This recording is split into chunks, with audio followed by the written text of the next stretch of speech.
My name is Joanna Baidu, and I'm the Business Development Analyst for Africa at PMI. I welcome you all to part 4 of this 6-part masterclass series, which is brought to you today by Project Management Institute and the Tony Illuminae Foundation. The title of this series is Idea to Reality, which is centered on project management in entrepreneurship. Today's session will focus on delivery capabilities, specifically lean startup and scale-up. Now, for anyone joining us for the first time today, to help set the context, we kicked off this series with an overview of project management for successful entrepreneurs, followed by a session on strategy and portfolio management. Our last session, which was part 3, was centered on risk and uncertainty. Today's masterclass promises to be an insightful session as we explore lean startup, a scientific method for new businesses, which is a structured process for building companies from scratch. To provide insights and expertise on this, today I'm joined by Dave Garrett, the co-founder of projectmanagement.com and the Chief Strategy and Growth Officer at PMI. Also joining us today, all the way from Ghana, is Mishay Addy, who is the CEO and co-founder of Jetstream Africa and a PMI Future 50 honoree. But before we get started, please remember you can feel free to post any questions you may have in the chat, and we will address them during the Q&A session. If you are registered for this session, you will receive a copy of today's presentation, and the recording will be made available on YouTube. For any queries you may have, please feel free to contact the TEF team or PMI on the email addresses which will be shown towards the end of this presentation. For those of you who attend all 6 sessions, please remember that you will receive a certificate of learning. Now, without further ado, I'd like to hand over now to Dave to kick off this masterclass. Thanks so much, Joanna. Thank you. And I'm really, really happy to be here today talking to you about the concept of lean startup and the broader topic of making your ideas a reality. If we could move to that second slide. PMI's winning aspiration is empowering people to make ideas a reality. It's what we do for thousands of people every day through our training, certification, and in connections with others through our member base. We feel like the world is full of change makers, whether they call themselves project managers or not. We really want to help them make things happen, and this is part of that.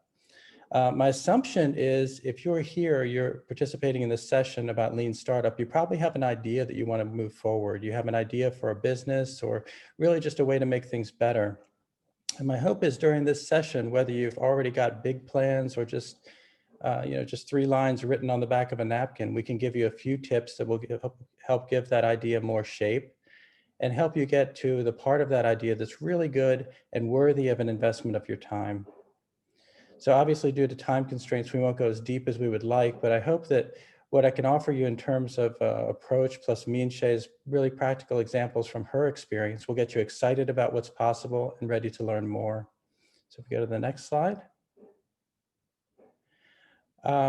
Before we jump into the main part of the presentation, I'd like to talk to you a little bit about the ways of working that PMI provides. There are many different ways to make ideas a reality. And when we think about the best way to make an idea happen, we usually begin by thinking about how familiar we are with the work. Then we drill down into our standards like our project management body of knowledge or our disciplined agile toolkit to select a specific life cycle or approach. So let's say you're starting a business, and if you've chosen to do something like open a franchise, like a Steers or a Wimpy or a McDonald's, you have a pretty well-defined way forward. So a traditional or predictive approach, like we have here on the left, would help you ensure that you stay on track and make the right things happen quickly. Even if you haven't personally done it before, enough people have done it so you know what to expect. You're getting direction from the franchise, and things are pretty well defined. You just need some assistance in keeping it on track and moving forward as efficiently and effectively as possible. However, if you're starting a business based on an idea that's very new, you've looked around and no one's really done it before, and you'd look more to the right on this chart. You'd have more questions than answers. You need to find a way to make the right things happen, but you really don't know what those right things are. So in this case, you have a lot of trouble getting started. You probably tend to spend more time thinking than doing. I think we've all been there, just sort of stuck trying to move forward and not sure exactly what that next step is. This helps solve for that. So in this case, when you need lots of answers, Lean Startup is a systematic, agile way of getting there. It gives you a place to start and a way of iterating through ideas so you can sort the good ones from the bad and focus your efforts on what's really going to get you a successful outcome. So if we go to the next slide, Joanna. So within the Disciplined Agile Toolkit, there are 7 major life cycles or agile approaches to getting things done. And if you ever decide to get certified in DA, you'll learn all of these, and when to apply them and actually how to tailor them to your needs. And you'll see in our presentations that we have a little tailoring going on my side and a little bit on Minche's side as well.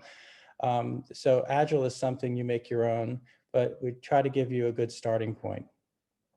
The Lean Startup Lifecycle is based on the amazing work of Eric Ries, who several years ago wrote a book called Lean Startup, which is the seminal work in this space. So if you want a Bible on Lean Startup, that's where you go to find it. We also give you significant information on the website. So I've got links to both of these in the presentation that you can pull down after the session. The idea behind the life cycle is not to spend a lot of money up front. Instead, you conduct small experiments directly with the customer, measuring their reaction early and often during the project. So rather than planning to build out a whole solution based on a hunch, which would be likely to fail, you create smaller pieces that the customer reacts to well, and then use them as building blocks to create a solution that's much more likely to resonate. So as the solution's being developed, the team delivers what the customer really wants based on feedback from actual usage. So I'm going to walk you through one way of that the Lean Startup can be applied, but this isn't the only way. The whole idea of disciplined agility is that it guides you to tailor these agile practices and make them your own to suit the specific situation and challenges that you're dealing with, just looking at your context and helping you decide whether to turn left and turn right. So there's a lot of very specific guidance that you're offered within Disciplined Agile Toolkit, but I want to give you this one way that illustrates how this life cycle basically works. So at the left, you start with your idea. You shape your idea, understanding your hypotheses, your assumptions, essentially what you must believe in order, what you must believe is true in order for your idea to work. Then you build something small as a way to test, as a way to test your most important hypothesis. Then based on the results of that test, you pivot or refine or drop that idea or productize it. Typically, you go through many of these small experiments rapid fire until you find the right mix that the customer has demonstrated a desire to buy or use. And the word demonstrated is really, really important there. This isn't what you think will work. It's about what actually resonates with the customer, about what actually works. It's about creating those building blocks that will give you solid ground to stand on as you invest in your enterprise or your product. So if we go to the next slide. We'll go into just a little bit more detail.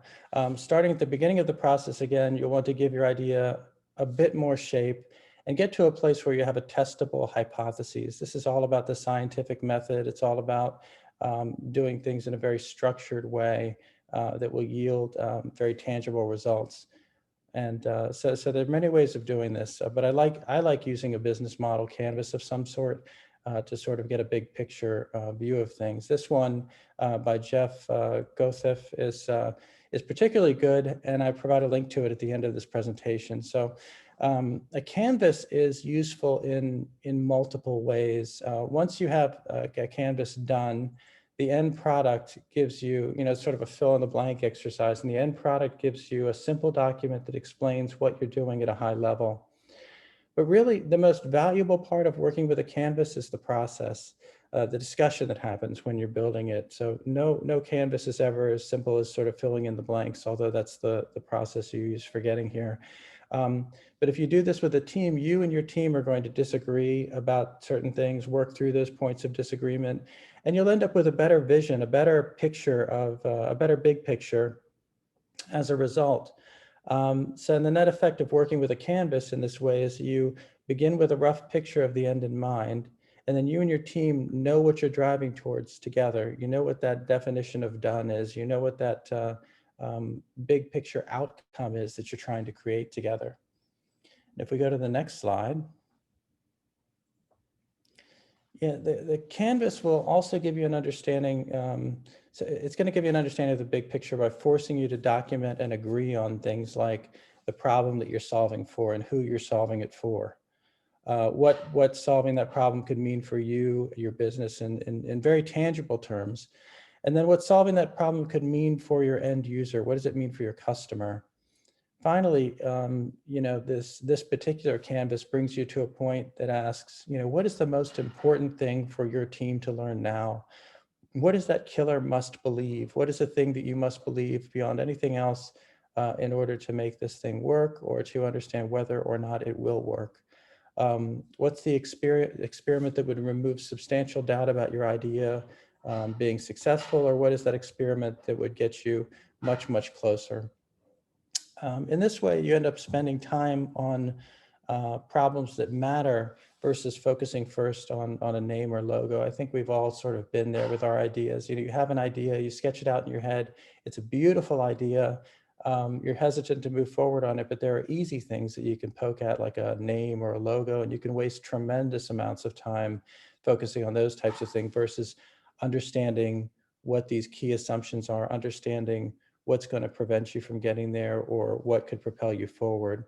Yeah, if we could stay on that slide, that'd be great. This key assumption, this sort of gap in your knowledge, this must believe, that is probably it's probably the least attractive thing to work on, because you know that there's a chance it might ruin your view of what up to now seems like a perfect product. However, that's the thing you really have to work on, you must work on up front. And the way you test is very important. We'll run through an example of this in a moment, but the hypothesis you test must be a really important behavior, something that really matters. And you have to focus on really just one variable at a time, because this is all about the scientific methods, about of creating a valid test that will move you forward. And if you have more than one variable, things can go sideways. You can misinterpret the results, and it may not be a valid test. That variable has to be quantified, numeric. It has to be a number of things, or a percentage, or time. And real value has to be exchanged. That behavior that you're testing has to be, something specific. Will a buyer pay, X amount for this? Will a buyer offer their contact information to me in exchange for this white paper that I'm putting out there?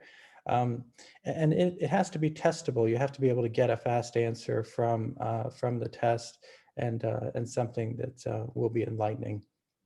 So I've offered you a model here for how to structure a hypothesis statement as well. There are lots of models for hypothesis statements. It's an easy thing to Google, but a basic one would be, if we do this particular thing, and we take a measure of, a measure of target customers, will they respond or behave like X, like we anticipate, or will they respond differently? So that's a basic structure for a hypothesis. And if we go to the next slide, I'd like to go through a quick cycle with an example. This is the feedback loop, which is really the heart of lean startup. So let's pretend for a moment that you're one of the founders of Airbnb, just before it even existed, before the whole thing started. You're in a city where hotel rooms are really expensive and hard to come by when major events come through town. You've had that experience yourself, where you try to go to a concert or a conference, and all the hotels are booked in a particular city. And so it's frustrating as a user. And in the city that you live in today, there's lots and lots of space in people's houses, but you're not really they're not available to people who need rooms, and you think there's a connection there. And you're not sure whether people will rent rooms in private homes versus renting an entire house or apartment online as they do with a hotel. But if they do at some reasonable volume, you can make money being the person sort of in the middle of the transaction. So let's say for a moment that you believe that if you can get 50 rooms to rent at an 80% occupancy rate, then 50% of the cost of the hotel room. This will produce enough revenue to make an online interface, building an online interface worthwhile. I mean, this isn't exactly how they did it, but there are some parallels. And you might have a strong belief in your hypothesis, and the optimist in you might want to start coding and building a platform right away. But what could you do that's smarter? You know, I think that's how we all sort of naturally attack these things. You have an idea, you feel some degree of confidence in the outcome, and you immediately want to build something. You want to create something tangible, but that takes time and that takes energy. And what's smarter to do before you start building something that takes a lot of time is taking a short amount of time and conducting an experiment. So you could prove out the concept and perhaps bring in a little bit of money by the same time at the same time by doing that. So there's always a simple and sometimes manual way to test whether your concept will work. In this case, you could create a minimum viable product by using a simple Craigslist ad on the internet and a manual process. So you do that. You put ads up for spaces in homes, you know, at a given price, and see how people react to it. And then based on those results, digging into why things happen the way they did, you know, and then you obviously measure what happened and review the outcome of that. But based on the results and why things happen the way they did, you take action. And you know, you decide whether to pivot or refine or drop the whole idea entirely, or to productize it, to go ahead and build that platform and make more of it. And over time, you know, the volumes you deal with may mean, you know, you build an online platform, or you go further, build a more robust online platform, but you don't make that investment before you know it's likely to work. And that's the beauty of lean startup. So if we go to the next slide, I'll just recap. The lean startup process is there to make you more successful. It's a recognition that you don't really need to know anything until you get your product out in front of customers. And measurement is really, really vital to learning. Obviously, speed matters. Speed matters, you know, in a couple of ways. Time to market is always important. If you've had an idea, somebody else may have had that idea at the same time. And secondly, quickly understanding whether or not your idea is going to work will save you a lot of time and energy and heartache up front, doing it this way versus just sort of meandering around thinking about your idea, or building something that takes you a lot of time and energy that may not be what a customer wants. And really, this is what Lean Startup is. It's a path to building what customers want versus what you think they might want, or versus what you think they might need. So now I'll thank you for your time, and I'll hand this over to Min Shea, who has an amazing story to tell you, covering some real world examples of build, measure, and learn. And I think adding a twist to the process that worked well for her. So over to you, Min Shea. Thank you so much, Dave. I think the beauty of the lean startup methodology is it's more than anything, it's a mindset. So once you have the mindset of agility and of flexibility and adaptation, you really can tailor it to your specific circumstance. So it is by no means a recipe book, but it's basically a template for learning how to adapt to market conditions. So as Dave mentioned, and as Joanna mentioned, the lean startup is a scientific method for building companies from scratch. So if you're on the right-hand side of the continuum where you're building something that hasn't been proven before, it helps keep you really, really tuned in to the customer's problem and the customer's pain points, as opposed to your specific solution, because many times the things that you have in your mind, the vision that you have in your head of the solution that the customer wants is actually something similar to, but adjacent, not exactly on point to what the customer needs. So as you're building a startup, you'll find yourself balancing vision and intuition on one side with data, observation, and responsiveness on the other side. And the lean startup helps channel your vision and channel your intuition into a structured process that keeps you really responsive to the customer's needs. One thing that I want to home in on, as Dave said, is really this measure piece. So on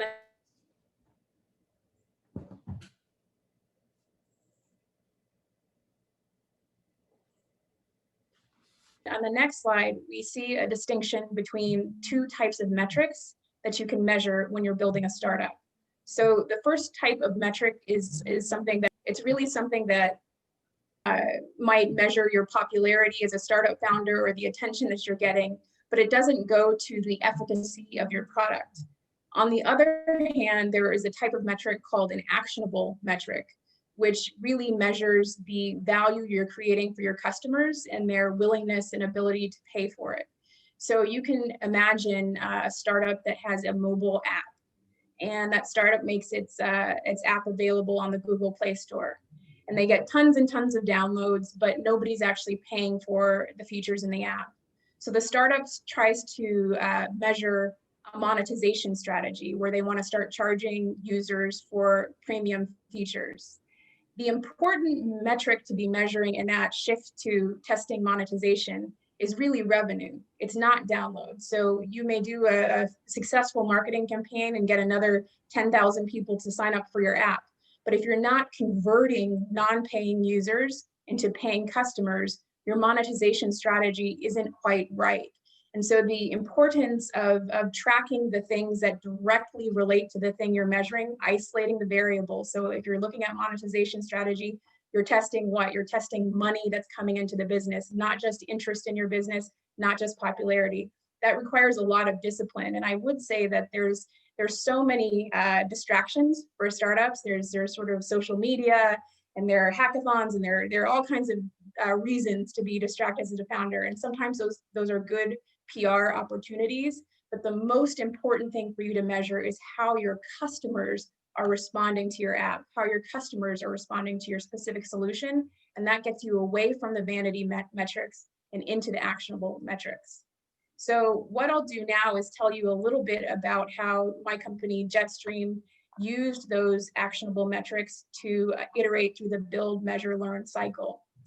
We've done it a little bit differently. So before we jump into the build phase, we always have a period of observation. So we use the lean startup really in kind of every dimension of the business. But before we understand what we're going to build, there's always a period of time where we're just looking at what our customers are doing. We're understanding their workflows. We're looking at their pain points. And that helps us make a more informed decision about where to put resources, even as we build the prototype. So Jetstream, my company, is a tech-enabled cross-border logistics company. We work with shipping agents and customs brokers to help businesses in Africa move cargo from A to B in different countries. Operationally, we're cycling through the build, measure, learn all the time, and that really has helped us grow in really volatile and dynamic circumstances, including during the pandemic. So when we started out operationally in March of last year, we started by building a solution that would open up access to sea freight shipping for our customers. We noticed that there's a specific type of customer, the agricultural entrepreneur in West Africa, that we can go to the next slide, that had less cargo than would fit in a sea freight container. And we noticed that many of those customers could be saving a lot of money versus air freight versus informal methods if they could just ship via sea freight. But because their productivity levels were initially pretty low, they couldn't take advantage of the bulk savings of bulk shipping. So we launched a service that aggregated their cargo from many, many, many different exporters at the port of Tema in Ghana. And we shipped that cargo together so that everyone who was participating in that shared container got the cost savings. But we also tested another variable at the same time. One of the things that we observed about our target market was that many of them were using the internet to find buyers and sellers, trading partners overseas. So they were either using e-commerce websites, or they were using WhatsApp. They were using digital methods to buy and sell. So on the next slide, you can see that we designed an end-to-end shipping process that sort of mimicked e-commerce sales. So if you've ever ordered something from Jumia or Amazon, you basically buy the thing and then you get a tracking number, and then you can kind of figure out when it's going to get there. It's hard to do that on cross-border trade because customs brokerage and import operations are usually local endeavors. But we noticed that our target market had the expectation that their products would move just as seamlessly as an e-commerce order would move. So we decided to try to build a solution that gave them the feeling of e-commerce buying and selling, even though it was cross-border trade. So in addition to the aggregation piece, we tacked on customs clearance on the exporter side and on the importer side, and delivery, so that they had a full door-to-door experience. On the next slide, you can see some of the metrics or the tools that we use to track our results. All of the tools that we used at the very outset were free. So we had Gmail accounts, and we used Google spreadsheets to do our numbers. There's some great CRM software. There are many, many different providers out there. The one we happen to use is called HubSpot. They have a freemium program, so you can put all your contacts in there. For us, the ability to use customer relationship management, CRM software, was really critical, because at the early stages, we really wanted to understand the pain points of our customers. And in order to do that, we had to step back and look at our sales funnel. So if you have, let's say 100 sales leads at the beginning of the month, and you narrow that down to, let's say, 30 actual customers at the end of the month, you can look at each phase of the sales cycle, each activity that you engage with them, from letting them know about your company and giving them information to negotiating pricing with your company. When you load that data up into a CRM software, you can actually see the time it takes you to get through each phase of the sales cycle. So you can spot bottlenecks, even if you're working with multiple people in a company. So when we first started, there were about 4 people who were doing sales, and we could look at all of our results in one place in the CRM software and see where we were hitting bottlenecks and see where the sales cycle was going quickly. That type of analysis helped us identify relatively quickly that most of our customers, although they wanted, competitive prices, good pricing, they weren't that sensitive to slight changes in pricing. So like a 5% discount here, a 10% discount there, that didn't move the needle for them. For the objective of turning someone who's a non-paying user into a paying user and a customer of Jetstream, we really had to add services. So what they wanted was a complete service that solved their entire problem. And on the next slide, you'll see what I mean a little bit about that. So as I said before, we started very much focused on sea freight. On the left-hand side of the page, you can see a chart that breaks down our revenues by the type of freight that we used. The most popular type of freight is something called intermodal, and it's when you mix sea freight with truck freight or air freight with truck freight, and you mix different types of vessels to get cargo from A to B. Over time, we realized that our customers were really just concerned with really speed and efficiency. They wanted to get their cargo from one country to another, and they really didn't care how it got there. And it looked like over time, sea freight was just one component of a full suite of solutions that they were looking for. So our initial hypothesis that our customers' key pain point was aggregating sea freight was actually not on point. It wasn't completely correct. That was a problem, but their main problem was getting cargo from A to B in the most efficient way possible. On the second, the right-hand side of the slide, you can see our revenues broken down by a different variable. This is based on whether we do customs clearance at just the port of our customer, or whether we do the end-to-end door-to-door process that I was talking about. This chart shows that most of our revenues, most of our customer demand is coming from people who needed that end-to-end service.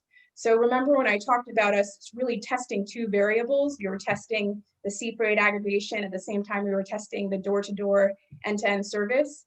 The sea freight aggregation turned out to be a feature that people liked, but not the heart of the problem. Whereas the door-to-door service was really something that, more than 80% of our customers demanded. So you can switch to the next slide. So overall, the build, measure, learn cycle helps us understand how to use data and objective metrics to refine our business model and scale our business. There's no aspect of our company that doesn't use the lean startup agile method. So from accounts receivable to HR and recruiting to finance to product development. Everything that we do is essentially, you can call it in some ways an experiment or an educated experiment about what we think the customer wants or what we think is going to solve the problem, testing it, measuring the outcome, and then revising our initial assumptions based on that. The piece that I think is important to note when you're starting a company, especially if you have other people around you, is the type of person who's going to be good at this at the early stages. When you're resource constrained, if you don't have a lot of funding, a lot of questions will arise in your head. Well, how do I get, the person who's the expert at computer programming, or how do I get the person who's the expert at sales? The reality is, at the very early stages of a startup, you don't necessarily need an expert. You need people around you who are agile, who can work across broad cross sections, who are basically generalists. They may have strengths that are complementary to other people in the team, but in terms of their mindset, everyone is equally committed to the build, measure, learn cycle. And that's really the most important thing, in making sure that the entire startup, the entire company can iterate quickly through these cycles. So the next slide is really just about some resources that many of you may have already read. All of these books help set your mindset in the lean startup way of thinking, and they kind of show examples of how companies that are very big today started small and iterative and scrappy, like the ones that Dave and I have described this afternoon. Thank you.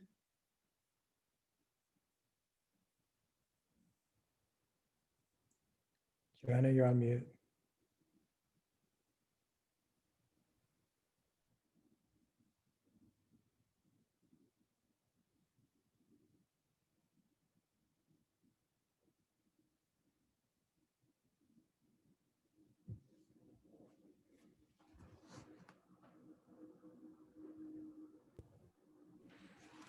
Joanna, you're still on mute.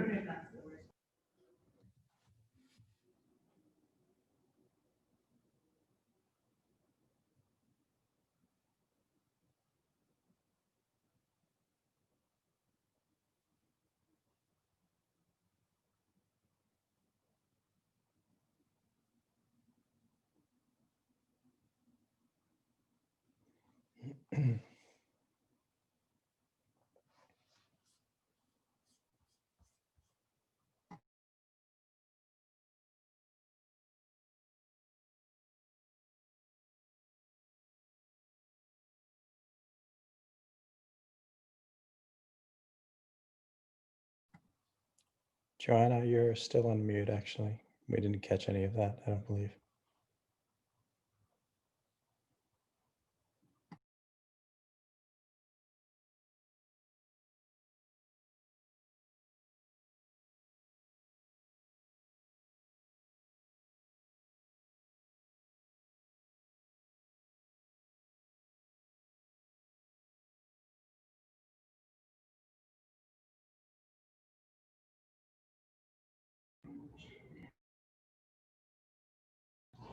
George?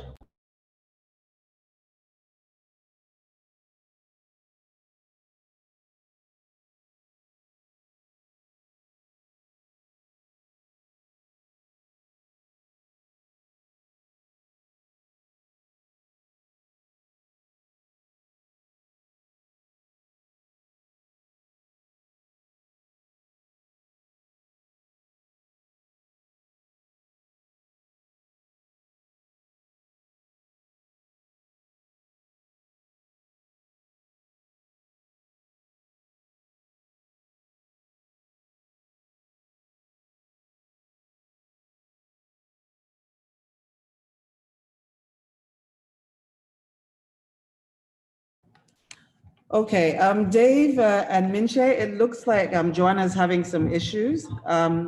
So what I'm going to do now is I'm going to read out some of the questions that have come through so that we can take it from there while we wait for Joanna, okay? Wonderful. All right, so first question. I have a challenge. Sometimes after creating the business model canvas, I tend to forget about it. How can I practically ensure that I keep it in reference as I implement my idea? So I think I'll go to you, Dave, for that one. Sure, sure. I think, it's interesting.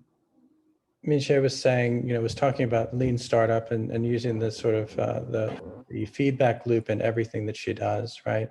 And if you think about a business as an integrated system, there are often times when you're constantly touching on, who is my user, really, or who, what problem am I trying to solve, really, and I think Minche described a situation where she thought, perhaps one type of shipping solution would work, and then something a little bit different ended up working. And over time, you'll find that your business evolves in different ways.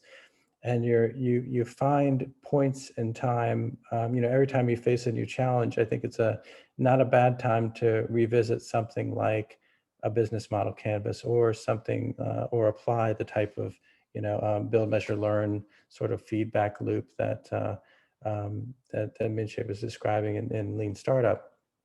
So I think there's always natural points in time when you go back to these things, and they're just natural touch points.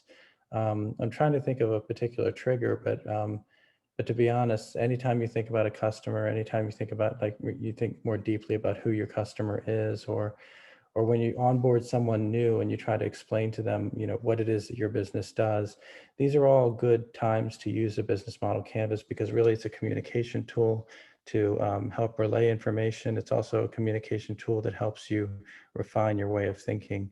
And that's what all of these agile tools really are. It's helping you sort of better understand a situation, refine your way of thinking, and then apply something new. So I hope that's helpful.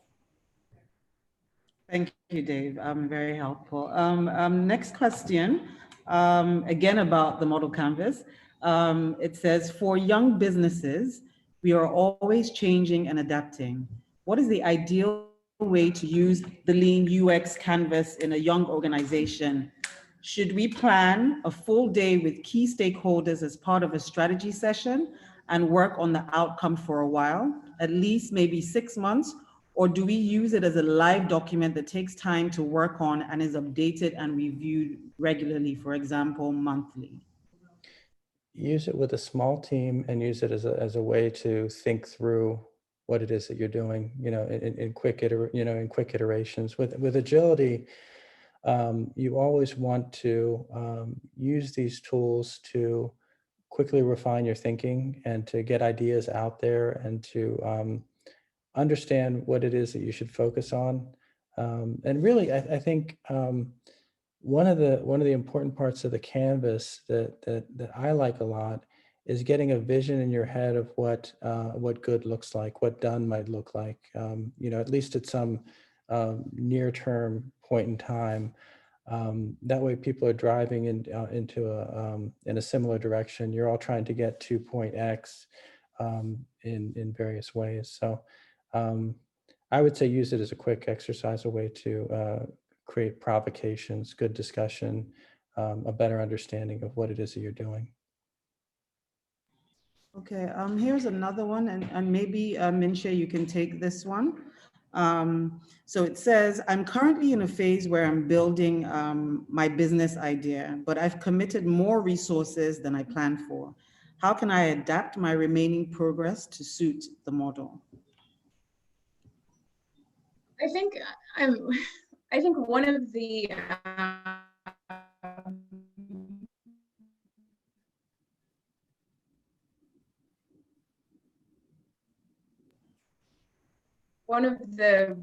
benefits of being in the startup mode is helpful to come up with a budget sheet or an Excel spreadsheet where you can sort of list out the economics of your business, understand how it scales. Just to drill down on that piece, one thing this person might want to look at specifically is their unit economics. So the reason that you're going over budget may be because that you're investing in resources that will pay off in the long term. There may be another reason, and that may be that every unit you sell is not itself profitable. And that's actually a problem that would require a course correction. And so I would recommend first going to your spreadsheet or just doing pen and paper and calculator and really understanding the specific areas where you're going over budget or where you're investing more resources. It may also influence your fundraising strategy. So not every startup, not every business has to be funded by outside investors. But if you're in the situation where the unit that you're producing, every specific product that you're producing is profitable, but you have to invest a lot upfront in team members or in resources, you have the type of business that private sector investors may want to fund. And so part of your strategy, as Dave said, is you're building a system, and part of that system may be that you need to bring in outside investors to fund those early phases of the project. I hope that answers the question. Thank you very much, Minche. This one's for you as well. So it goes, I have had the privilege of watching Jetstream grow from an idea to what it is now. What were the biggest challenges your organization or business experienced during the pandemic? Yes, so I would say the biggest issues were really uncertainty. So when the pandemic first hit, everything was locked down. So the airports were shut down. There were some areas where the seaports were shut down, and we just had no idea how our business was going to operate, in the next week. So even, when you're running a startup, you don't have that much visibility, but you usually have about 6 months. You can see 6 months into the future in terms of what you're going to build and how things are going to pan out. Our visibility window, I would say, shortened to days. And I'm talking around sort of March, April of this year. The need for our team to adapt was just tremendous. And I would have to say we did well. We did very well during the pandemic because of the team. So this idea of having a bunch of generalists who pivoted, we did, I think, predominantly exports in February and March. And in April, we switched to majority imports overnight. We switched our business. And a lot of those imports were medical devices. They were things that were related to COVID. And our ability to adapt that quickly has 100% to do, I think, with the folks who are on the team. Thank you once again, Minche. And then I'm going to move back to Dave for this one. Dave, so the question is, how can I use lean startup and agile methodology in a fashion business? And how soon should I plan to scale up? That's a big question. Depends a lot on the details, but I think, it's funny. Minche described how she uses the build, measure, learn process in every aspect of her business. And with fashion, you have a lot of questions around what people will go for and what people won't, what the latest trend is and all of that. And I think Minche described an observe sort of part of the process where you look out into the market and you see what exists today, what's working, what's not, and what you might, what the gaps are, what you might borrow from what's been successful, that sort of thing. And I think that's a pretty cool way to start out. And then as you move through the process of defining, what it is that you have to offer in the market, what new fashion product that you might be producing, building the smallest possible version of it and getting people to react to it, getting people to understand what it is, and seeing if they will, if you could produce 5 dresses, and see if people buy them, something like that. That's a good way to start, to understand demand, to understand whether people will actually like what it is that you have to sell. That's kind of the gist of it. So that's a starting point anyway. Thank you, Dave. One more for you, Dave. Is it truly possible for me to learn how to transform my vision to reality? Or is this something only some people are born with?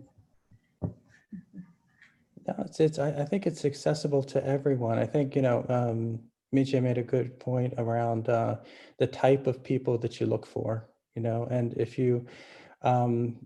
you're building a team, expertise is one thing, but there's a base level of expertise that gets you there. And then if you have the right mindset, if you have an experimenter's mindset, a scientist's mindset, where you're able to look at things objectively and try to create a valid experiment, run through that experiment and learn from it, then you have the foundational elements of what it is that you need to move forward. That is absolutely more important than being the smartest person in the room, or going deeper in a particular area. So yes, it's accessible to everyone if they have the right mindset. Thank you, Dave. Vinche? So this one's for you. How can we get product feedback in local environments where users are not tech savvy? That's a great question. And I think this goes back to the observation piece. So sometimes in school, you learn that when you have a question, you should launch a survey. And I think that's fine. But if you're building a product, you might find the quality of the feedback that you're getting from customers better if you just observe them. So if you have an offline solution that does not involve tech at all, actually sending reps, you should go with your founding team at first into the field to watch customers use your solution, not interfering with their expectations of how to use it, but just observing, is this really solving their problem? Are they struggling with specific aspects of the solution? Do they understand the value? Are they able to pay in the ways that we think that they are? All of those observations are feedback. And so it doesn't come through a digital channel necessarily, but that sort of visual observation is incredibly valuable. There's also low tech ways to gather that feedback. So if your customers use WhatsApp, or they have feature phones and they can call someone in their local language to ask questions or to describe their usage of your solution, that's all valid. There's a good article written by one of the founders of the accelerator, Y Combinator, that's entitled "Do Things That Don't Scale." So when you're in the early phases of your business, it's okay not to think so much about how you're going to scale the platform you're building into 10 million people immediately. It's okay to be out there in the field with your customers, getting really granular data about how they interact with your product, because that gives you so much more valuable information than you might get in a survey or something that's more sort of technologically sophisticated. Thanks, Minshay. And that's a good lead up to the next question, actually. So someone wants to know when you advise the right time is for a business to scale up.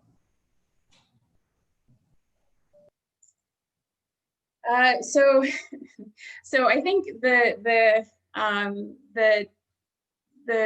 phrase that people use for tech startups, for software technology startups, is product market fit. So that's a concept that you built the right solution for the right type of target customer, and you're able to deliver value sustainably to that target customer.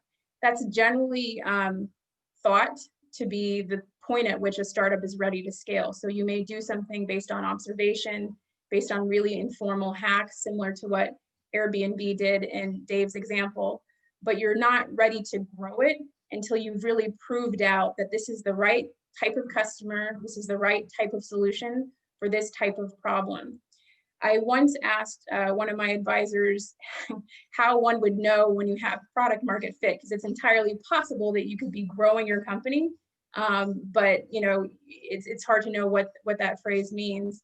And she told me that it's the point at which you get unexpected positive results. So you're sort of chugging along, doing your low tech solution, and then boom, you start to see, you know, tremendous lift in your sales, or you start to see just an unexpected number of app downloads.